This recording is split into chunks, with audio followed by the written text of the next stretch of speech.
Sadism.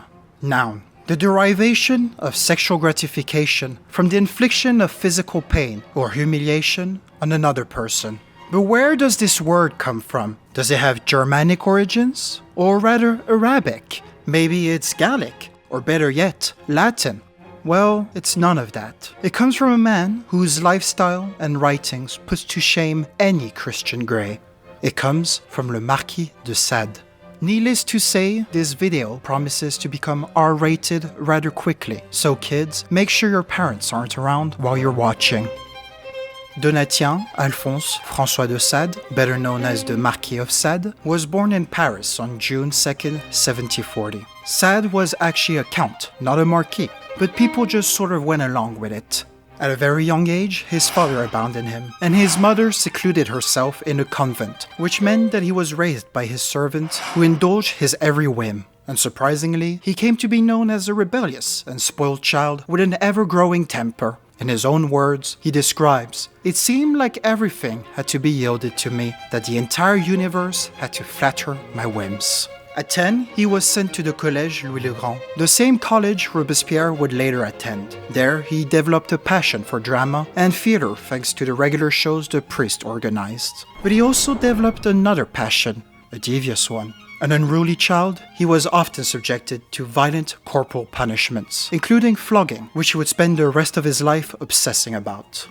At 14, he joined the army as a sub-lieutenant and participated in the 7 Years' War against Prussia. His superior described him as deranged, but brave. After the war, his father arranged a marriage with the heiress of Montreuil, a small noble house that was much wealthier than the Sades. This was very beneficial to the Marquis, who enjoyed an extravagant lifestyle. Together, they would have 2 sons and a daughter. His new wife passionately loved him and remained loyal to him despite the numerous scandals he went through during their marriage. The first of which occurred on October 1763, when Sade was arrested following the denunciation of a prostitute who didn't appreciate his sadistic and blasphemous game. Now, in the Ancien Régime, blasphemy was a big deal, and any common folk would have been severely punished, if not executed. But the Marquis was a noble, so of course, his in-laws came in, paid some people off, and liberated him. At 24, Sade was put on surveillance by the police, who noted, "It wouldn't be long before we hear again about the horrors of the Count of Sade."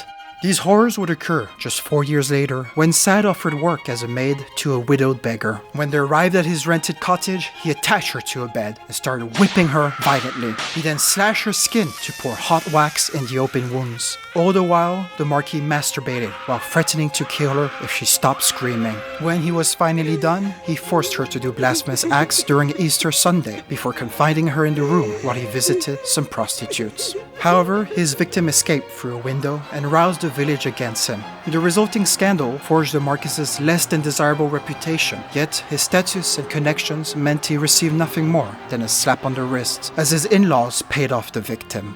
In June 1772, in Marseille, during a wild orgy he organized with his manservant and lover Latour, he offered 5 prostitutes an aphrodisiac made of Spanish flies. This made them sick, and so Sade was accused of poisoning them, as well as sodomy due to his relationship with Latour.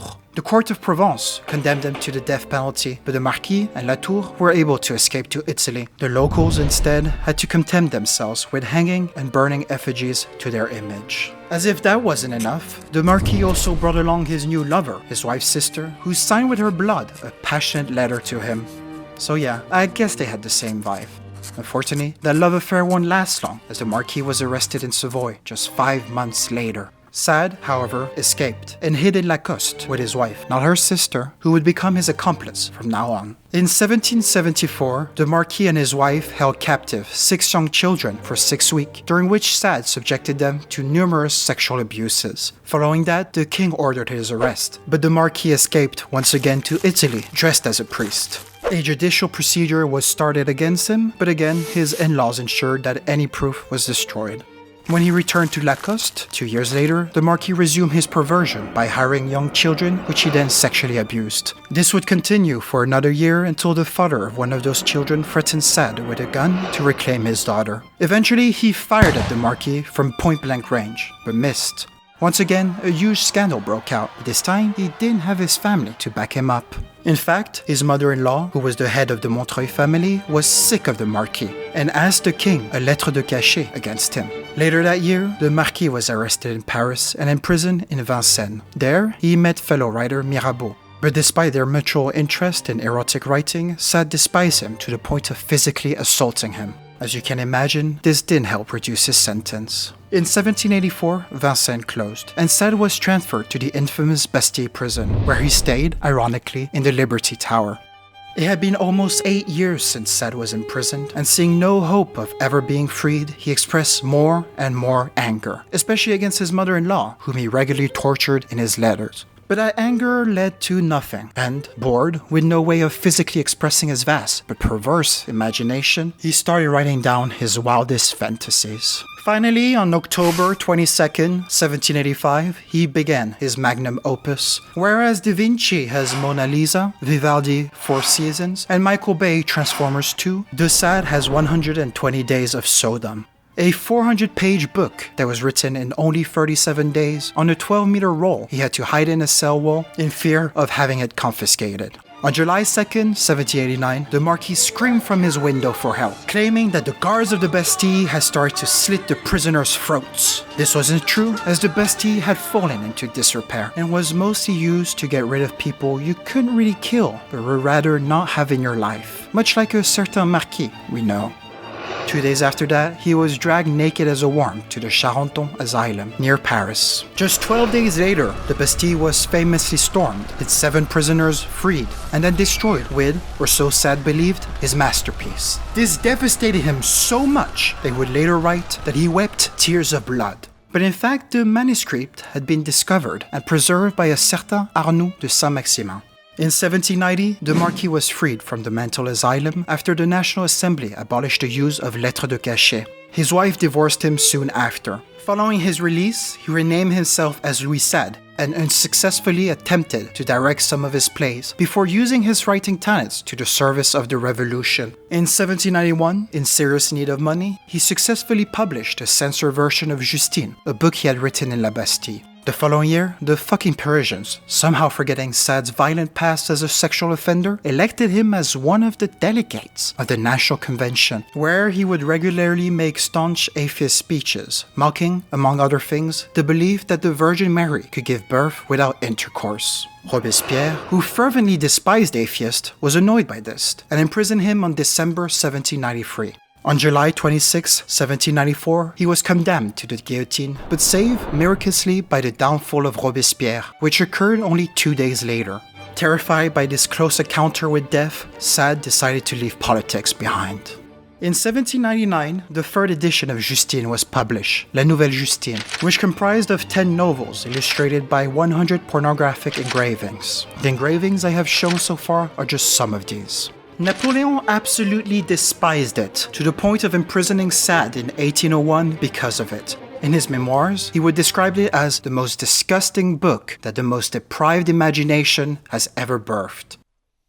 At first, Sade was put in a Parisian prison, but following allegations that he was seducing young prisoners, he was sent once again to the Charenton Asylum. There, in 1810, he pursued his final act of perversion by starting an affair with a 14-year-old girl, an affair that would last until his death in 1814, at the age of 74. Yes, that's a 56 years gap between the two lovers. One can only praise his ability to perform at his age without Viagra. After his death, his son burned every manuscript he could find, and his family tried its best to forget this black mark in their history. But that didn't work out, especially since in 1904, Ivan Bach, a German psychiatrist, bought the manuscript of 120 Days of Sodom and published it.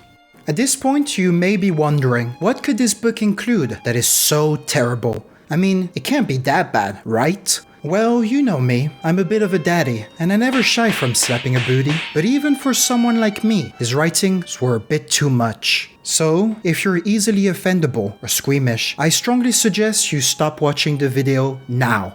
I'm serious. Still here?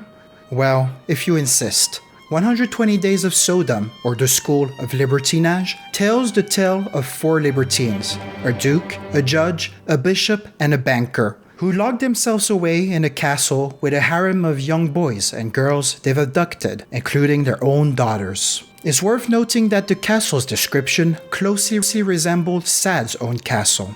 The book is split up in 4 months, with each month having a different storyteller, hired to entertain the libertines as they torture their harem. However, probably for the greater good, Sade was unable to finish the book, and only the first month is written in full, while the other months are merely detailed notes. The first month, November, is the month of simple passions, called as such because it involves no penetration and depicts stories of men masturbating on the faces of young girls and indulging themselves in urine and feces consumption. Throughout the month, the libertines take part in similar acts with their own victims. The second month, December, is the month of complex passions and depicts stories of young girls getting raped, incest, flogging, and blasphemous acts. In this month, the female children are deflowered vaginally. The third month, January, is the month of criminal passions and depicts stories of girls as young as 3 being sodomized, parents prostituting their daughters, and females mutilated by having their fingers torn off, Ramsay Bolton style, and red-hot spikes poked into them. Meanwhile, the libertines start having anal sex with their victims, while gradually treating them harsher and harsher through regular beatings and whippings. Finally, the fourth month, February, is the month of murderous passions and depicts children skinned alive, genitals mutilated, pregnant women disemboweled, and families burnt alive while their newborns are killed in front of them. During this month, the libertines brutally killed their daughters, along with 6 more children. The murder of one of those children, the 15-year-old Augustine, is described with a nauseating amount of details and involves tortures such as having her flesh pulled off her limbs, her vagina mutilated, and her stomach sliced open, to then have her intestines pulled out and burnt. If that wasn't enough, the Marquis's tone, use of dark humor, and the fact that he refers to us as his friendly reader makes you feel not as an innocent bystander, but an accomplice to these horrible tortures. But don't take my word for it, and allow me to read a passage from the book. A man stretches a pregnant woman out upon a table. He nails her thereto, first driving a fiery nail into each eye, one into her mouth, another into either breast. Then he burns her clitoris and nipples with a tapper, and slowly saws her legs halfway through, break her legs, and ends by hammering a red-hot spike of an enormous size into her navel. He undoes both mother and child. He likes to have her ready to give birth.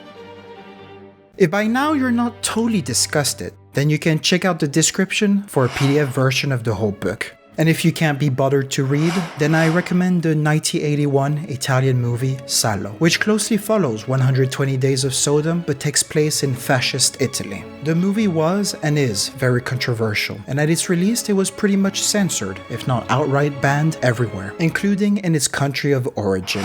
Personally, I'm going to go and take a shower now to get rid of the filth that has accumulated on me just for making this video.